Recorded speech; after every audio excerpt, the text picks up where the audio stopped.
إياك نعبد وإياك نستعين اهدنا الصراط المستقيم صراط الذين أنعمت عليهم غير المغضوب عليهم ولا الضالين آمين رب اشرح لي صدري ويسر لي أمري واحلل عقدة من لساني يفقهوا قولي اللهم ربنا ألهمنا رشدنا وأعذنا من شرور أنفسنا اللهم أرنا الحق حقا وارزقنا اتباعه وأرنا الباطل باطلا وارزقنا اجتنابه آمین یا رب العالمین۔ پچھلے جمعے میں ہم نے آیت بسم اللہ پر گفتگو کی تھی اور صرف اس تمہید کے ساتھ کہ یہ آیہ مبارکہ قرآن مجید کی سورتوں کے درمیان تو صرف ایک دفعہ آئی ہے، وہ سورہ نمل میں ہے۔ حضرت سلیمان نے جو خط لکھا تھا ملکہ سبا کو، اس کا آغاز اس سے ہوا تھا اِنَّهُ مِن سُلَيْمَانَ وَإِنَّهُ بِسْمِ اللَّهِ الرَّحْمَنِ الرَّحِيمِ۔ باقی جو قرآن مجید کی 113 سورتوں کے شروع میں یا ان سے پہلے جو آیت درج ہے اس کے بارے میں اختلاف ہے کہ آیا یہ ان سورتوں کا حصہ ہے یا نہیں ہے۔ اکثر کی رائے یہ ہے کہ سورتوں کا حصہ نہیں ہے، بلکہ علامت کے طور پر کہ ایک سورت ختم ہو گئی دوسری شروع ہو رہی ہے، اور اسی لیے ان کا شمار بھی نہیں کیا جاتا۔ بعض اوقات بعض لوگوں کی رائے یہ ہے کہ ان کا شمار کیا جائے گا، جب آپ پورے قرآن کی آیات کا شمار کریں گے تو یہ 113 آیات بھی شمار ہوں گی، اور ایک رائے ہے کہ نہیں، انہیں نہیں گنا جائے گا۔ باقی اس میں اصل چیز اللہ کے 3 اسماء مبارکہ، اللہ، الرحمن، الرحیم، ان پر گفتگو ہو چکی ہے۔ اب ہم اللہ کے نام سے سورہ فاتحہ پر گفتگو اپنی شروع کر رہے ہیں۔ یہ بات سامنے آ چکی ہے کہ یہ 5ویں وحی ہے جو حضور پر ہوئی، اور پہلی مکمل صورت ہے جو آپ پر نازل ہوئی۔ اس سے پہلے متفرق آیات نازل ہوئی۔ سورہ علق کے شروع میں 5 آیتیں، سورہ قلم اس کے شروع میں 7 آیتیں، سورہ مزمل کے شروع میں 10 آیتیں، اور سورہ مدثر کے شروع میں 7 آیتیں، پھر یہ 7 آیتیں سورہ فاتحہ کی۔ اس سورہ مبارکہ کے بارے میں یہ سب کو معلوم ہے کہ یہ ہمارے نماز کا جزو لازم ہے، بلکہ نماز نام ہی اس کا ہے، گویا کہ اصل نماز یہی ہے۔ اس لیے کہ ایک حدیث میں جس میں، اور حدیث قدسی ہے، حضرت ابو ہریرہ رضی اللہ تعالیٰ عنہ راوی ہے، مسلم شریف کے اندر روایت موجود ہے، اللہ تعالیٰ نے خود اس سورہ مبارکہ کا تجزیہ کرتے ہوئے فرمایا ہے، قسمت الصلاۃ بینی و بین عبدی نصفین، میں نے نماز کو اپنے اور اپنے بندے کے درمیان آدھا آدھا تقسیم کر لیا۔ اور پھر شرح کی حضور نے صلی اللہ علیہ وسلم کہ 3.5 آیتوں میں اللہ کی حمد و ثنا ہے اور اللہ کی بندگی کا اقرار ہے، یہ تو اللہ کا حصہ ہو گیا۔ باقی 3.5 آیتوں میں اللہ سے استدعا ہے، دعا ہے، یہ گویا بندے کا حصہ ہوا۔ تو اس حوالے سے یہ چیز تو بالکل طے ہے کہ یہ 7 آیتوں پر مشتمل ہے۔ البتہ جو لوگ آیت بسم اللہ کو بھی شمار کرتے ہیں پھر یا تو وہ 8 بن جائیں گی، لیکن ساتھ رکھنے کے لیے پھر وہ آخری 2 آیتوں کو ایک کرتے ہیں، صراط الذین انعمت علیہم غیر المغضوب علیہم ولا الضالین، اس کو ایک آیت مانتے ہیں۔ اسی لیے آپ نے دیکھا ہوگا قرآن مجید میں وہاں پھر وہ آیت کا گول نشان نہیں ہے بلکہ وہ 5 کا حصہ لکھا ہوا ہے، یعنی گویا کہ یہاں کچھ اختلاف ہے۔ آج ہمیں اس کی پہلی آیت کے بارے میں بات کرنی ہے۔ الحمدللہ رب العالمین۔ سب سے پہلے ہمیں سمجھنا حمد کسے کہتے ہیں۔ حمد کا ترجمہ عام طور پر کیا جاتا ہے تعریف، کل تعریف ہے اللہ کے لیے، یا تمام تعریف اللہ کے لیے، لیکن یہ ترجمہ اس اعتبار سے غلط ہے کہ تعریف کا لفظ بھی عربی کا ہے اور اس کے خاص معنی ہے۔ تعریف کے معنی ہوتا ہے کسی چیز کی پہچان کروانا، معرفت کروانا۔ ہم کسی سے کہتے ہیں آپ کی تعریف کیا ہے، کیا مطلب ہے؟ آپ اپنا نام بتائیے، یہ نام آپ کی پہچان ہے۔ آپ کی تعریف کیا ہے؟ اس کا مطلب یہ نہیں ہوتا کہ آپ اپنی حمد بیان کریں، اپنی ثنا بیان کریں، اپنے فضائل بیان کریں، اپنے اعلیٰ مقامات بیان کریں، بلکہ تعریف کا مطلب ہے پہچان کروانا، پہچان کرنا بھی نہیں۔ پہچان کرنے کے لیے تعارف کا لفظ آئے گا، تفاعل۔ جیسے تعلیم کے معنی کسی کو علم دینا اور تعلم کے معنی خود علم حاصل کرنا۔ تو تعریف اصل میں مناسب ترجمہ نہیں ہے، لیکن کیا کریں، اور اردو میں مستعمل یہی ہو گیا۔ دوسرا لفظ اس کے لیے جو بہت صحیح ہے وہ ثنا ہے، کل ثنا اللہ کے لیے۔ ثنا کے معنی کیا ہے؟ یہ تثنیہ آپ کہتے ہیں، 2۔ ثنا کے معنی لپیٹنے کے لیے، کسی میں جو ہم نے خوبی دیکھی وہی ہم نے اس کے سامنے بیان کی، گویا کہ اس کی خوبی کو اس کی طرف لوٹا رہے ہیں، یہ ثنا ہے۔ کل ثنا اللہ کے لیے ہے، تو جو بھی خوبیاں ہیں جس کی کہ اس اعتبار سے اس کی طرف اس کو لوٹایا جائے تو یہ ثنا ہو جائے۔ اب تیسری بات سمجھیے، تعریف اور ثنا بھی اس کا اصل مفہوم نہیں ہے، اس کا بنیادی مفہوم شکر ہے۔ کل شکر اللہ کے لیے۔ آپ دیکھیں گے کہ حضور سے بھی اور قرآن میں بھی جو مقام شکر کا آتا ہے وہاں پر لفظ حمد آتا ہے۔ آپ کو بھوک لگی ہوئی تھی، نہ قحط بھی تھی، کھانا کھایا، توانائی ایک جسم میں محسوس ہوئی، آپ نے کیا دعا پڑھی؟ الحمدللہ الذی اطعمنی وسقانی وجعلنی من المسلمین۔ اب یہ مقام شکر ہے۔ اسی طریقے سے آپ کو اگر اجابت ہو جائے صبح ٹھیک تو طبیعت جو ہے ہلکی ہو جاتی ہے، قبض ہو تو طبیعت بھاری رہتی ہے، لہذا اجابت سے فارغ ہو کر کیا دعا ہے؟ الحمدللہ الذی اذھب عنی الاذی وعافانی۔ اس اللہ کا شکر ہے جس نے مجھ سے اذیت بخش ہے کو دور کر دیا، اذیت، اور مجھے عافیت بخشی۔ یہ آپ نے حکما کا قول سنا ہوگا کہ قبض جو ہے وہ 100 امراض کی بنیاد بن جاتا ہے۔ تو گویا کہ یہ جو فضلات ہیں ہمارے جسم سے ان کا نکل جانا، یہ ہمارے لیے ایک بڑی رحمت ہے، اس پر اللہ کا شکر ادا کیا جائے۔ تو جہاں کہیں بھی مقام آئے گا کہ شکر کا لفظ آئے، اب آپ کی آنکھ کھلی صبح، رات بھر کی کیفیت نیند کی جو تھی، آپ کا شعور آپ کے پاس نہیں تھا، اور ایک حدیث سے معلوم ہوتا ہے، قرآن مجید کی آیت سے بھی، کہ روح جو ہے وہ اللہ تعالیٰ نیند میں سلب کر لیتا ہے۔ جان رہتی ہے لیکن روح نکال لیتا ہے۔ اللہ یتوفی الانفس حین موتہا، لیکن یہ کہ موت میں بھی نفس آتا ہے، والذی لم تمت فی منامہا، اور جس کی موت کا وقت نہیں آتا اس کی نیند میں وہ اللہ تعالیٰ روح کو سلب کرتا ہے، پھر لوٹاتا ہے۔ تو اب اس کو گویا کہ حدیث میں کہا گیا کہ یوں سمجھیے کہ نصف موت تو ہو گئی نا، اور ہم کہیں گے کہ نیند جو ہے موت کی بہن ہے، اس کی دعا کیا سکھائی حضور نے؟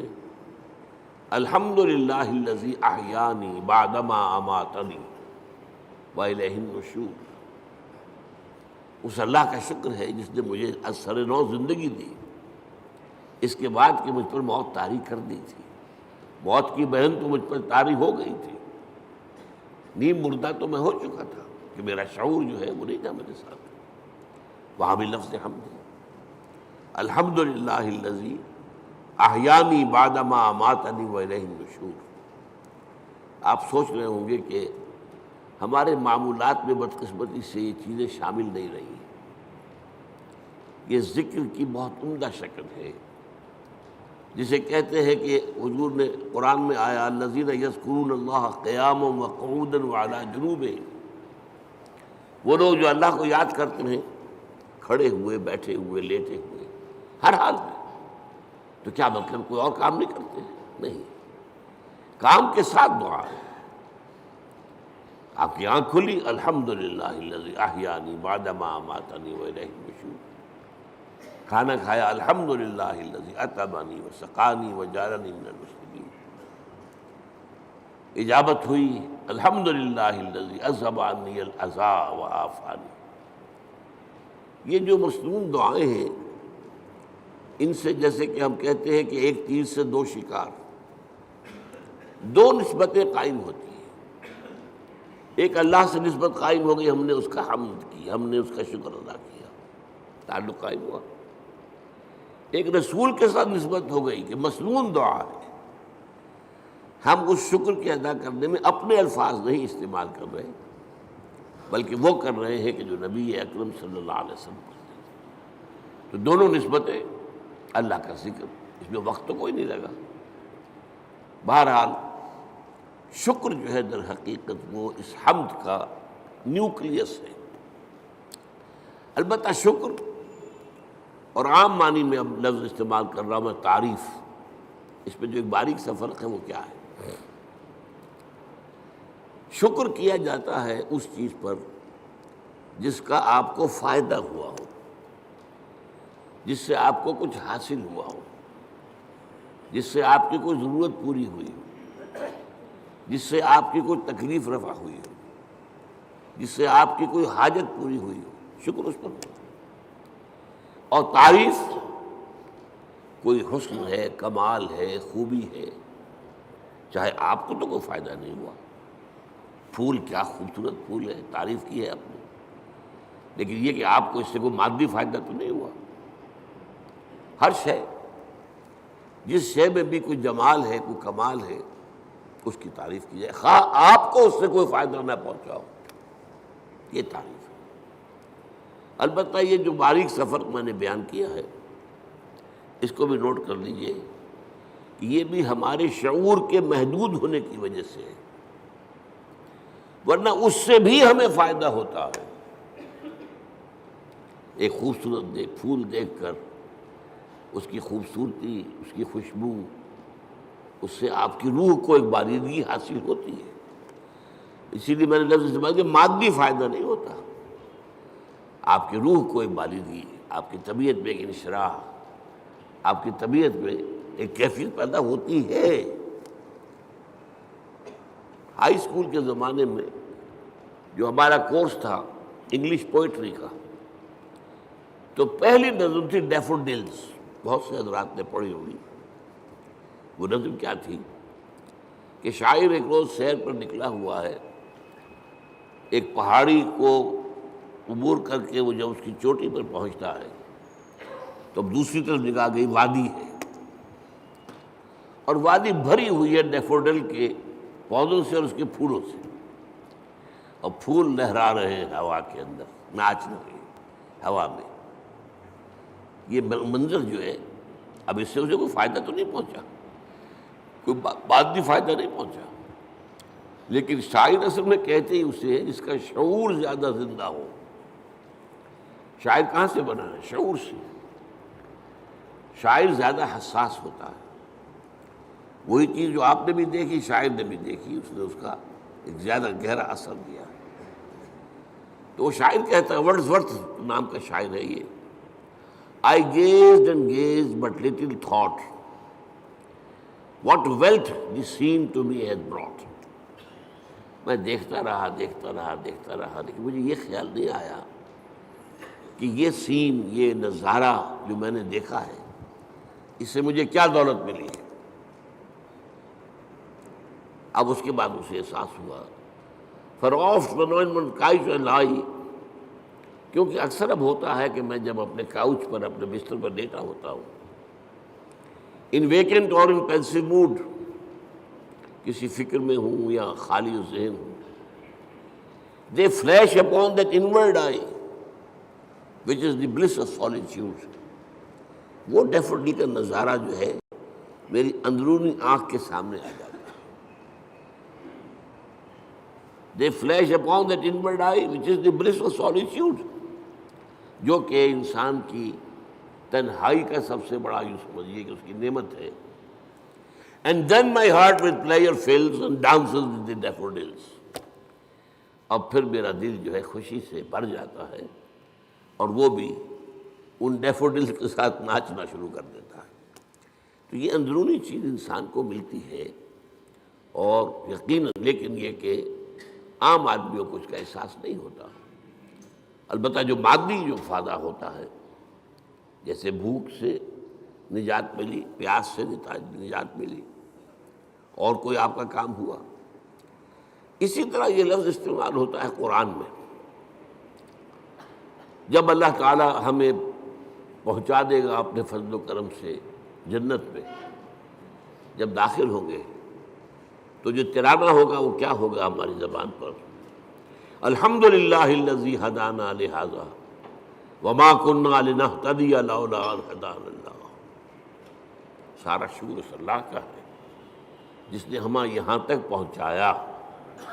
یہ ہدایت کے معنی ہم جب آخری حصہ پڑھیں گے سورت کا تب تفصیل سے بات کروں گا۔ ہدایت کے درجے ہیں، ہدایت کا درجہ یہ بھی ہے کہ آپ نے کسی کو کوئی بات بتا دی،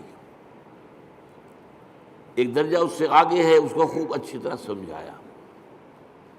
اب مثال کے طور پر کوئی شخص آپ سے کوئی پتہ پوچھ رہا، بھائی مجھے فلاں جگہ جانا ہے، ذرا مجھے بتائیے۔ آپ نے کہا یوں جانا، ادھر مڑ جانا، ادھر چلے جانا۔ امریکہ میں جو ہے وہ گنتی کرتے ہیں لائٹس کے ساتھ، ٹریفک لائٹس، 4 ٹریفک لائٹس کے بعد بھائی کو مڑ جانا، اس کے بعد پھر تیسری کے اوپر دائیں کو مڑ جانا۔ یہ بتا دیا آپ نے، یہ بھی ہدایت ہی ہے نا۔ ایک درجہ یہ ہے کہ آپ نے کہا بھائی لاؤ میں تمہیں پہنچا آتا ہوں، آپ نے اس کی انگلی پکڑی یا اپنی گاڑی میں بٹھایا اور اس کی منزل پر پہنچا دیا۔ یہ منزل تک پہنچا دینا یہ ہدایت کا آخری مرحلہ ہے۔ اللہ نے ہدایت کا ابتدائی مرحلہ تو ہمیں کیا، ہمارے اپنے اندر ہدایت موجود ہے، نیکی اور بدی کی پہچان موجود ہے۔ الہمہا فجورہا و تقواہا، ہماری روح کے اندر اللہ کی معرفت بھی ہے اور محبت بھی ہے، موجود ہے۔ پردے پڑ گئے ذہول کے، غفلت کے، ہماری ساری توجہ جو ہے دنیا میں، ہم گم ہو کر رہ گئے، ورنہ ہمارے اندر ہے سب کچھ۔ قرآن کہتا ہے فطرت اللہ التی فطر الناس علیہا، یہ انسان کو جو بنایا اللہ نے یہ فطرت اللہ پر بنایا، فطرت اللہ التی فطر الناس علیہا ہے۔ ہمارے اندر معرفت بھی ہے، محبت بھی ہے، محبت بھی خوابیدہ ہے، اور معرفت کے اوپر بھی ذہول کے پردے پڑے ہوئے۔ اسی لیے قرآن اپنے آپ کو کیا کہتا ہے؟ تذکرہ، کلا انہا تذکرہ، یاد دہانی ہے۔ فذکر بالقرآن من یخاف وعید، آپ تذکیر کیے، یاد دہانی کرائیے۔ یہ تعلیم نہیں ہے، تعلیم تو اس چیز کی ہوتی ہے جو پہلے انسان کو معلوم نہ ہو۔ تذکیر وہ ہے جو آپ کو یاد تھی، معلوم تھی، بھول گئے آپ، لیکن آپ کے علم میں تھی، بھول گئے۔ تذکیر، یاد دہانی، بھئی فلاں وقت ہوا تھا نا معاملہ، تمہیں یاد نہیں رہا، یہ آپ تذکیر کر رہے ہیں۔ کوئی ادھر ادھر کی بات کر کے آپ بتائیں گے یاد آ جا، ہاں مجھے یاد آ گیا، یہ تذکیر۔ تو قرآن تذکیر کے لیے آیا ہے، تذکرہ ہے، ذکرہ بھی کہا گیا۔ وَلَقَدْ يَسَّرْنَا الْقُرْآنَ لِلذِّكْرِ فَهَلْ مِن مُدَّكِرٍ، اس یاد دہانی کے، ورنہ تمہارے اندر موجود ہے۔ اللہ کی معرفت ہے، اللہ کی محبت ہے، نیکی اور بدی کا شعور ہے، یہ دے کر دنیا میں بھیجا ہے تمہیں۔ اور اس کے بعد یہ ہے کہ اس سے اگلی ہدایت اللہ نے اپنی کتابیں نازل کر دی، اللہ نے اپنے نبی بھیج دیے، اپنے رسول بھیج دیے۔ پھر اس سے اگلی ہدایت کیا ہے؟ تم ارادہ کرو خیر کا، اللہ توفیق دے گا اور انگلی پکڑ کر تمہیں پہنچائے گا۔ یہ ہے ہدایت کی وہ آخری منزل کہ جب وہ داخلہ ہوگا تو اہل جنت کی زبان پر یہ حمد کا ترانہ ہوگا، الحمدللہ الذی ہدانا لہذا وما کنا لنہتدی لولا ان ہدانا اللہ۔ اس میں یہ ہے کہ وہاں پہنچا دینا، لیکن اس دعا کو آپ یاد کر لیجئے، کبھی کوئی نئی بات آپ کے علم میں آ گئی تب بھی آیت پڑھیے، یہ اللہ نے مجھے علم دیا ہے، ہم اس قابل نہیں تھے کہ علم خود حاصل کر دیتے۔ وہ اس آیت کا ترجمہ کیا ہے؟ کل حمد کل شکر اس اللہ کا ہے جس نے ہمیں یہاں پہنچایا جنت تک، ہم پہنچنے والے نہیں تھے، ہم اپنے بل پر، اپنی سمجھ سے، اپنی کوشش سے پہنچنے والے نہیں تھے۔ وما كنا لنهتدي لولا ان هدانا اللہ۔ اسی طرح آپ کو کسی مجلس میں کوئی آپ کو محسوس ہو کہ آپ کے دل کو کوئی روشنی ملی ہے، کوئی آپ کو ہدایت کا کوئی نقطہ ہاتھ آیا ہے، کوئی ہدایت کی طرف آپ کی کوئی توجہ ہوئی ہے، یہ دعا مانگیے، الحمدللہ الذی ہدانا لہذا وما کنا لنہتدی لولا ان ہدانا اللہ۔ چاہے وہ کسی کے ذریعے سے آیا ہو، لیکن الٹیمیٹ سورس تو اللہ ہے نا۔ خود اس کو کس نے بتایا تھا؟ اللہ نے بتایا تھا۔ ہمیں جس نے سکھایا ہے اسے کس نے سکھایا تھا؟ اللہ نے سکھایا تھا۔ اسی طرح الحمدللہ الذی صدقنا وعدہ واورثنا الارض نتبوأ من الجنۃ حیث نشاء۔ ایک جگہ یہ ترانہ آیا ہے، جنت والے ترانہ جو ہے کل حمد کل شکر اس اللہ کا ہے جس نے ہم سے اپنا وعدہ سچا کر دکھایا۔ اس نے ہم سے کہا تھا کہ تم میرے راستے پہ چلو گے میں تمہیں جنت دوں گا، آج ہمیں اللہ نے وہاں پہنچا دیا۔ صدقنا وعدہ، اس نے اپنا وعدہ ہمارے ساتھ سچ کر دکھایا اور ہمیں بنا دیا وارث، اس جنت کی زمین کا وارث بنا دیا۔ ہم جہاں چاہے ڈیرا لگائیں، کھلی چھوٹ ہے ہمیں۔ الحمدللہ الذی صدقنا وعدہ واورثنا الارض، زمین کا ہمیں وارث بنا دیا۔ اس سے بعض حضرات چاہیے کہ جنت کی ابتدائی منزل اسی زمین پر ہوگی، زمین کا وارث بنا دیا گیا۔ واورثنا الارض، بعض نے کہا نہیں، ارض سے مراد ارض جنت ہے، جنت کی زمین کا ہمیں وارث بنایا۔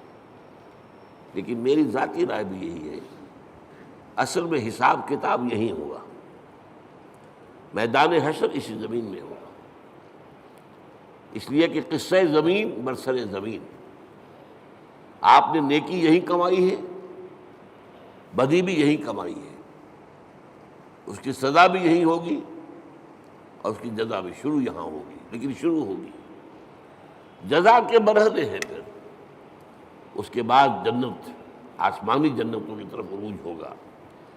لیکن وہ جو میں نے کئی دفعہ آپ کو بتایا ہے، قرآن مجید میں ایک نزل کا لفظ آتا ہے، نزل، اور ایک عربی میں ضیافت کا لفظ، ان دونوں میں فرق کیا ہے؟ نزیل کہتے ہیں کسی مہمان کو جب کہ وہ فوراً آیا آپ کے ہاں، نزلہ اترا، کوئی اونٹ سے اترا آپ کے دروازے پر، نزیل ہے، گھوڑے سے اترا آپ کے دروازے پر، نزیل ہے، کسی خچر پر تھا، گدھے پر تھا، اترا، نزیل ہے۔ آج آپ کار سے اترتے ہیں، نزیل ہے، نزلہ تو ہے۔ آتے ہی آپ کیا کرتے ہیں؟ موسم کے لحاظ سے کوئی ٹھنڈا یا گرم، فوری طور پر ٹھنڈا یا گرم جو ہے اس کی تواضع کی جائے گی، پھر ضیافت ہوگی، پھر اہتمام ہوگا، پھر جو ہے آپ اہتمام کے ساتھ کھانا تیار کریں گے، وہ ضیافت ہے۔ یہ جو قرآن مجید میں یہ نقطہ جو ہے بعض لوگوں کو بہت پریشان کرتا ہے، ذرا لطیف مزاج رکھنے والے لوگوں کو کہ کیا جنت کے اندر اللہ تعالیٰ حوریں ہوں گی، غلمان ہوں گے، شہد ہوگا، دودھ ہوگا، پھل ہوں گے، یہ مادی چیزیں جو ہیں ان کی کیا قدر و قیمت ہے؟ کیا یہی کچھ ملنا ہے؟ اس کا جواب یہی ہے، یہ نزل ہے، ابتدائی جو ہے مہمان نوازی اس سے ہوگی۔ اور کیوں ہونی ہے؟ ایک بندہ مومن اپنے راستے پر اگر وہ چلتا ہے ایمان اور اسلام پر، تو اس دنیا میں نعمتوں میں سے اکثر آلات میں محروم رہتا ہے۔ حلال کے ذریعے سے کہاں آپ پھل لائیں گے، کہاں اپنے بچوں کو پھل کھلائیں گے؟ آپ کو ٹنڈی ترشی کے ساتھ جو ہے آپ نے اپنے نفس کے اوپر بھی قابو رکھا ہے، آپ نے کوئی جنسی جو ہے بے راہروی اختیار نہیں کی ہے۔ یہ جن خواہشات کو جو اللہ نے ہمارے اندر رکھی ہوئی ہیں ان کو کنٹرول کیا، روکا ہے۔ نہن نفس عن الہوا، خواہشات سے اپنے نفس کو روکے رکھا۔ تو میں کہتا ہوں اس کا منطقی جگہ یہی ہونی چاہیے کہ ان خواہشات کی بھرپور تسکین کا سامان کر دیا جائے جن سے تم نے ہمارے راستے پر چلنے کی وجہ سے اپنے آپ کو محروم رکھا۔ لیکن یہ نزل ہوگا، آخری جنت کے جو نعمتیں ہیں جو اور آگے درجے کھلیں گے، پھر چڑھنا ہوگا، صعود ہوگا۔ اس صعود کے بارے میں تو فرمایا ما لا عین رأت ولا اذن سمعت وما خطر علی قلب بشر۔ وہ جو اوپر کی جنتیں ہیں ان کی نعمتوں کے بارے میں حضور کے الفاظ ہیں، وہ تو وہ ہیں جو نہ کسی آنکھ نے دیکھی، نہ کسی کان نے سنی، نہ کسی کے دل میں ان کا احساس اور ادراک وارد ہوا۔ وہ یہاں بیٹھ کر تو ہم اندازہ کر ہی نہیں سکتے۔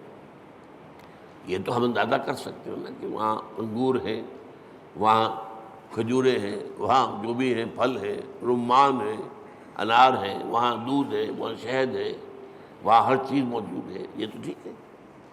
اگرچہ ان کے ذائقے جو ہوں گے وہ یہاں کے ذائقے کے مقابلے میں، چنانچہ 30 سے جو رکوع ہے سورہ بقرہ اس میں کہا گیا اتوبہ متشابہہ، وہ ملتی جلتی چیزیں ہوں گی۔ یہ بھی انار ہے، یہ انار، لیکن جنت کا وہ انار کچھ اور ہی ہوگا، یعنی اس کا ذائقہ آپ کے اس وقت تصور نہیں کر سکتے۔ اس انگور کا ذائقہ کچھ اور ہی ہوگا۔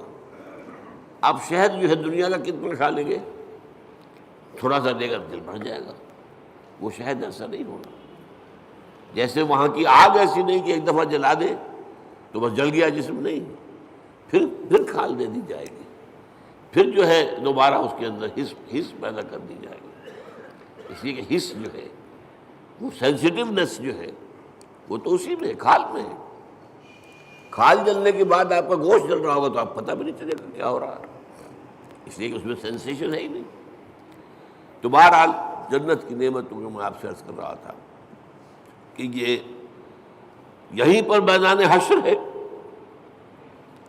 اب میرا گمان ہے، اب یہ باتیں جو ہیں وہ یقین کے درجے میں نہیں ہے، نہ ان کو اس بانی میں آپ لیجئے۔ میرا گمان یہ ہے کہ جہنم اس زمین کے پیٹ میں موجود ہے۔ آپ کو معلوم ہے جو وہاں کی گرمی ہے، جب آتش فشاں پھٹتا ہے تو کیا نکلتا ہے؟ لاوا۔ وہ چٹانیں جو ہیں پگھلی ہوئی، وہ لاوا، وہ سارا تو پیٹ میں ہے۔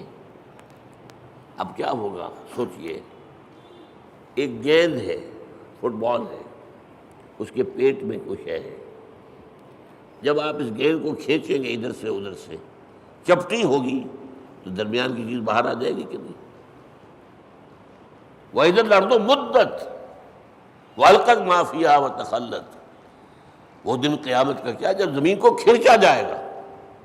وَإِذَا الْأَرْضُ مُدَّتْ إِذَا السَّمَاءُ انشَقَّتْ وَأَذِنَتْ لِرَبِّهَا وَحُقَّتْ وَإِذَا الْأَرْضُ مُدَّتْ وَأَلْقَتْ مَا فِيهَا وَتَخَلَّتْ وَأَذِنَتْ لِرَبِّهَا وَحُقَّتْ۔ اب وہ کھینچیں گے آپ تو اس کے اندر سے درمیان چیز باہر نکل آئے گی۔ یہ ہوگی جہنم۔ اس جہنم کا معاملہ اسی زمین میں سے نہیں۔ پھر وہی لفظ کہہ رہا ہوں، قصہ زمین برسر زمین۔ لیکن یہ کہ جنت جو وہ ہوگی زمین کی، وہ صرف پہلی منزل ہے اس کی۔ وہ آپ کہہ لیجئے کہ وہ در حقیقت استقبالیہ ہے جو وہاں پر ہو رہا ہے، اور وہاں پر نزل دیا جا رہا ہے۔ یہ ساری چیزیں جو گنوائی گئی ہیں قرآن میں، یہ نزل کے درجے میں، پھر اونچے درجے ہوں گے، پھر اونچے درجے ہوں گے۔ تو بہرحال یہ میری بات کہاں سے چلی تھی؟ الحمدللہ الذی صدقنا وعدہ واورثنا الارض نتبوأ من الجنۃ حیث نشاء۔ کل شکر اس اللہ کا ہے جس نے ہم سے اپنا وعدہ پورا کیا اور ہمیں زمین کا وارث بنا دیا۔ یہ زمین جو تھا کہ میں نے کہا اکثر کے نزدیک تو جنت ہے، جنت کی زمین جس کا وارث ہم بنے، لیکن بعض کا خیال، میری رائے بھی یہی ہے، وہ یہی زمین ہے، اس لیے کہ آپ کو معلوم ہے سورہ فجر میں کیا فرمایا؟ وَجَاءَ رَبُّكَ وَالْمَلَكُ صَفًّا صَفًّا۔ جاء ربک، آ جائے گا تمہارا رب۔ اللہ تو نزول فرمائے گا، میدان حشر میں آئے گا، یہی مقدمہ ہوگا، یہی عدالت لگے گی۔ جاء ربک والملک صفًا صفًا، تمہارا رب بھی آ جائے گا اور پھر فرشتے ہوں گے صفیں باندھے ہوئے، قطار اندر قطار، یہ نزول ہوگا۔ وَيَحْمِلُ عَرْشَ رَبِّكَ فَوْقَهُمْ يَوْمَئِذٍ ثَمَانِيَةٌ۔ وہ جب اللہ تعالیٰ اپنے اس عرش سے اتر کے اس زمین تک آئے گا، اب وہ کیا کیفیت ہوگی، آپ اس کے لیے کچھ نقشہ ذہن میں، کوئی مادی کوئی وجود اللہ کا نہ سمجھیے، لیکن کوئی کیفیت ہے جس کا نام، جس کو ان الفاظ سے تعبیر کیا گیا ہے۔ اب الفاظ ہیں تو کسی درجے میں مناسبت ہوگی، وہ حقیقت تو اس وقت کھلے گی، جیسا کہ میں نے کہا جنت کی نعمت ہوگی، حقیقت اس وقت کھلے گی۔ ما لا عین رأت ولا اذن سمعت وما خطر علی قلب بشر۔ اور قرآن میں جو آتا ہے لہم ما یشاؤون فیہا ولدینا مزید، اہل جنت کے لیے وہ تو سب کچھ ہوگا ہی جو وہ چاہیں گے، ہمارے پاس اور بھی بہت کچھ ہے جس کا تصور ہی نہیں ہوگا۔ میں نے اس کا ایک واقعہ یاد آ گیا مجھے، اب کئی دفعہ بیان کیا میں نے۔ میرے ایک دوست ہیں ڈاکٹر یقین صاحب جو باہر امراض چشم ہیں، انہوں نے مجھے سنایا، وہ جا رہے تھے لندن، اب ان کے بچے جو ہے کوئی کہہ رہا تھا میرے لیے یہ لائیے، میرے لیے یہ لائیے، میرے لیے یہ لائیے۔ ایک چھوٹی سی بچی تھی، انہوں نے کہا ابا میرے لیے پینسل لے کے آئیے۔ اب وہ لندن سے پینسل منگوا رہی ہے، اس کا ذہن اس سے آگے ہے ہی نہیں، وہ لڑتی ہوئی اپنے بڑے بہن بھائیوں سے، وہ اس کو چھینتی ہوگی، مجھے دو میں کچھ لکھوں یا لکیریں کھینچوں کہیں، اور وہ بڑے بہن بھائی اس کو چھینتے ہوں گے اس سے، تو اس کے لیے تو بہت بڑی نعمت تھی پینسل، تو ابا میرے لیے پینسل لے کے آئیں گے۔ تو ہم کہاں تک تصور کریں گے؟ ہمارا ذہن بہت چھوٹا ہے۔ لہم ما یشاؤون فیہا، وہاں وہ تو سب کچھ ہے ہی ہے جس کا کہ ان کے اندر تمنا ہے، آرزو ہے، خواہش ہے، جس کی سمجھ ہے، جس کا ادراک ہے، جس کا شعور ہے۔ وَلَدَيْنَا مَزِيدٌ، ہمارے پاس اور بہت کچھ ہے۔ اور یہاں وہ جوڑ لیجئے ما لا عین رأت ولا اذن سمعت وما خطر علی قلب بشر۔ تو یہ اصل میں حمد ہے، شکر۔ الحمدللہ، یہاں الف لام جو لگ گیا ہے، اور اسے اصل میں کہا جاتا ہے لام، صرف الف لام نہیں کہتے، لام تعریف۔ الف جو ہے یہ حمزۃ الوصل کہلاتا ہے، کیونکہ کوئی لفظ جو ہے وہ ساکن لفظ سے شروع نہیں ہو سکتا۔ اب اسٹیشن، اب کیا کہیں گے، سٹیشن ہو جائے گا عام طور پر، یا یو پی وغیرہ میں کیا روایت تھا، اسٹیشن، وہ اس کے ساتھ الف لگا لیتے تھے۔ سکول، سین ساکن ہے، کیسے بولے اس کو، کوئی زبر لگے گا یا وہ اسکول اسٹیشن۔ تو ہمارے ہاں کالج میں چڑھاتے تھے لوگ ایک دوسروں کو، جو یو پی سے آئے تھے، ان سے کہا آج تم اسکول کہتے ہو، تم اسٹیشن کہتے ہو، اور وہ کہتے تم سٹیشن کہتے ہو، تم سکول کہتے ہو۔ تو یہ ہے، تو یہ حمزۃ الوصل کہلاتا ہے، جوڑنے کے لیے، ورنہ صرف لام ہے، لام تعریف۔ یہ لام بہت سی قسموں کا ہے۔ ایک تو کسی شے کو نکرہ سے معرفہ بنا دینا، العلم، علم نکرہ ہے، وہی علم، العلم معین علم، خاص علم، یا مکمل علم، یا حقیقی علم، ال سے وہ نکرہ سے معرفہ بن گیا. ایک ال کا معنی یہ لام جو ہے حصر ہوتا ہے. الانسان کل کے کل انسان. الانسان کا مطلب یہ ہوا یا تو وہ جو معرفہ بنایا تو یا تو ہوگا کوئی معین انسان اور یا کل انسان. والعصر ان الانسان لفی خسر. زمانے کی قسم ہے تمام انسان خسارے میں ہیں، گھاٹے میں. تو الف لام، لیکن لام کہنا چاہیے یہاں کل کے معنی میں. کل تعریف اللہ کے لیے، کل ثنا اس کے لیے، کل شکر اس کا. اب آپ نے سوچا اس سے کس چیز کی جڑ کٹ گئی؟ شرک کی جڑ کٹ گئی. دنیا کن چیزوں کو اللہ کے ساتھ جمع کرتی ہے جن سے انہیں کوئی فائدہ پہنچتا؟ سورج دیوتا ہاتھ جوڑ کے کھڑے ہو گئے. انہیں پتہ ہے اسی کی تمازت سے ہماری فصلیں پکتی ہیں، ہمیں معلوم ہے اسی سے ہوائیں چلتی ہیں، وہ ہوائیں بارش لے کے آتی ہیں. گویا کہ اس حیات عرضی، اس زمین پہ جو حیات ہے وہ کل کی کل صورت کی ممنون احسان ہے. لہذا ہاتھ جوڑ دیا، سجدہ کر دیا سجدے. لیکن اگر معلوم ہو کہ سورج میں کچھ نہیں ہے، جو کچھ اس میں ہے وہ اللہ کا پیدا کرتا، تو الحمدللہ کل شکر اللہ کا ہے. یہ الحمدللہ جو ہے یہ در حقیقت جڑ کاٹ دینے والا ہے شرک. کسی اور میں کوئی خوبی دیکھی، پھول خوبصورت ہے، آپ کہیں گے، عام آدمی کہے گا بڑا خوبصورت پھول ہے.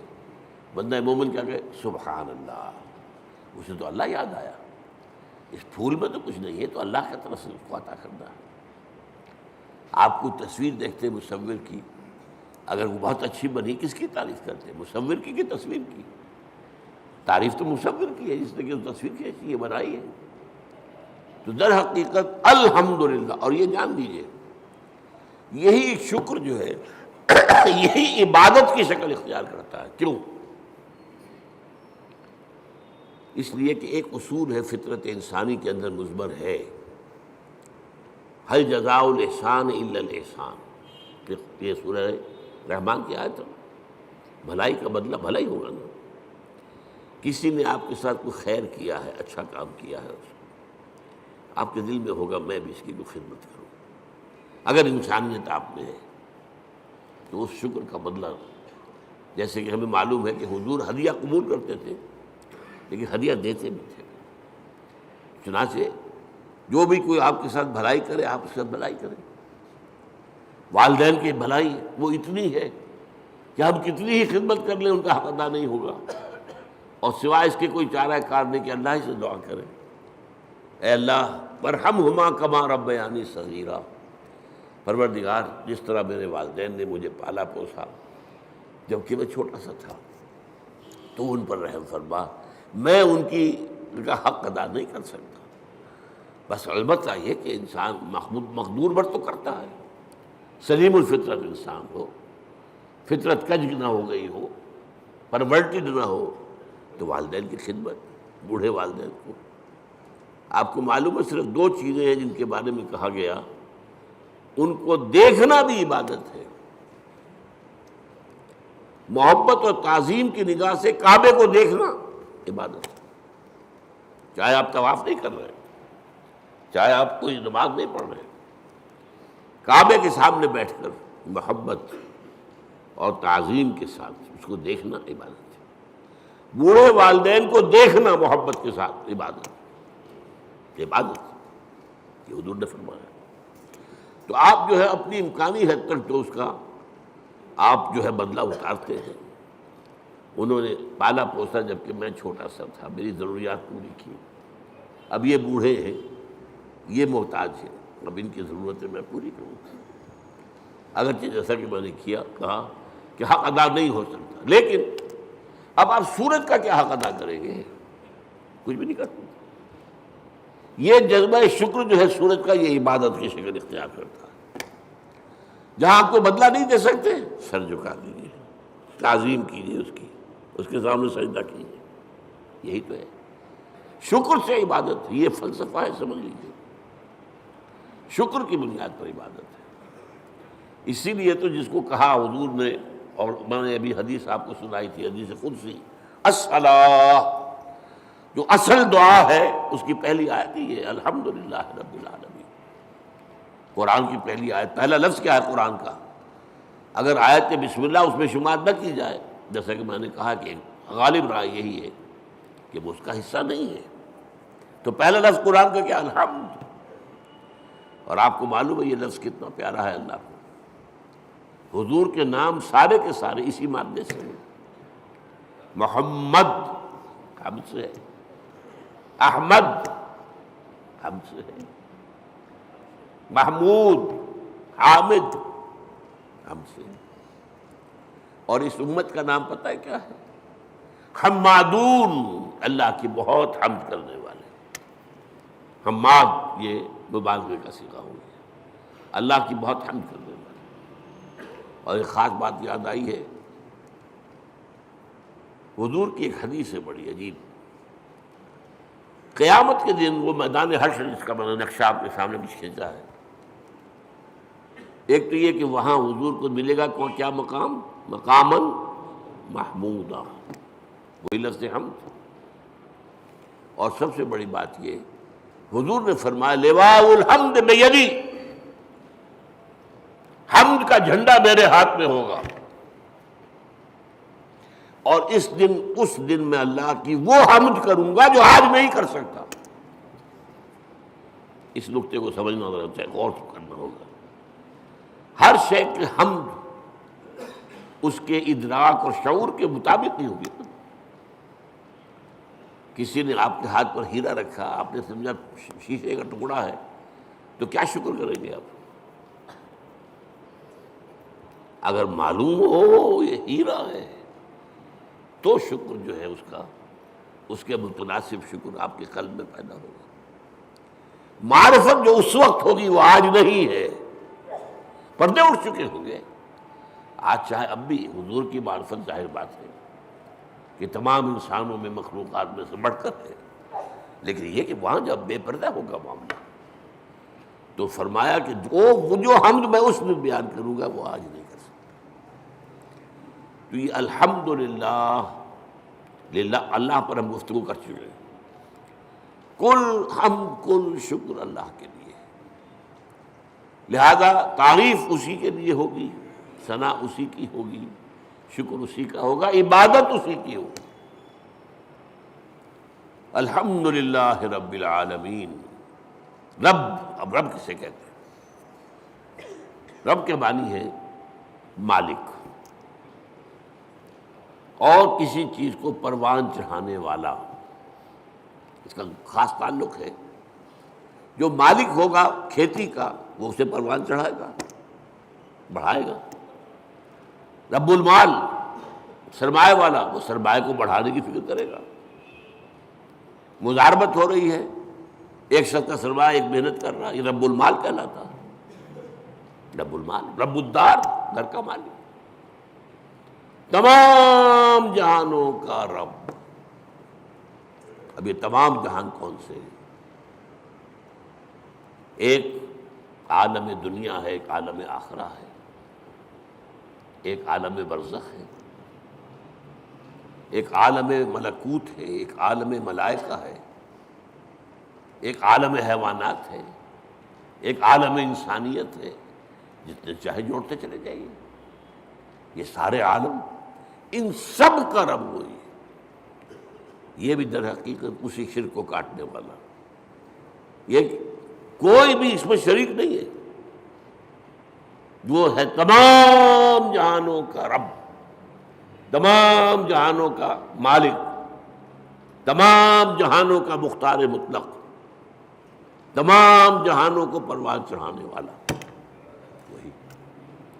الحمدللہ رب العالمین، کل حمد کل شکر کل ثنا اس اللہ کے لیے ہے جو تمام جہانوں کا پروردگار ہے، پالنہار ہے، روزی رساں ہے، مالک ہے، آقا ہے، جیسا کہ آقا کے لیے بھی رب کا لفظ آتا ہے۔ جب زلیخا نے گناہ کی دعوت دی تھی حضرت یوسف کو، کیا کہا تھا انہوں نے؟